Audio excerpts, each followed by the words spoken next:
భాగం అంతా కూడా గంగలపూడి, పశ్చిమ భాగం అంతా కేపెదపూడి, ఉత్తర భాగం అంతా తీర్థానికి ఉత్తర భాగం అంతా కూడా ఇసుమల్ల. ఎక్కడ కూడా 4 గ్రామాలు సరిహద్దు కలిగినటువంటి స్థలము అరుదుగా మాత్రమే ఉంటాయి. దీనికి అప్పర్ హౌస్ ఉంది, అది ఉత్తర వాహిని ప్రవాహంగా ఉంది. అందుచేత ఈ స్థలానికి ఈ విశేషానికి అంతటి మహాయోగం పట్టింది. 7 రకాల సంపదలు చెప్పాం కదా, 7 ఎక్కడ దొరకవు.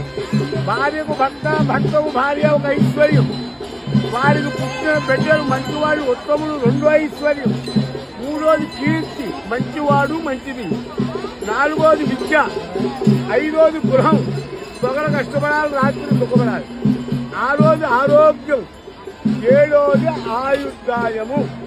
ఈ 7 కూడా ఎక్కడ అమ్మరు, ఎవరు కొనలేరు, ఎక్కడి నుంచి రావు. ఇవి ఎలా వస్తాయంటే ఇలా ఏకాదశ రుద్రుని దర్శించుకోవడం వల్లే వస్తాయి. ఈవేళ వరకు ప్రతి ఒక్కరికి ఏదో చింత, భర్త సత్యలేకో, భార్య సత్యలేకో, పుట్టిన పిల్లలు లేకో, పుట్టినవాడు మంచివాడు కాకో, అసలు సంతానం లేకో, విద్య లేకో, గృహం లేకో, ఆరోగ్యం లేకో, ఆయుర్దాయం లేకో, ప్రతి ఒక్క జీవుడికి ఏదో సమస్య. అవన్నీ తీర్చగలిగిన వాడు ఏకాదశ రుద్రులు ఒక్కరే. అదే ఈ తీర్థం యొక్క మహిమ, దాని క్షేత్రం.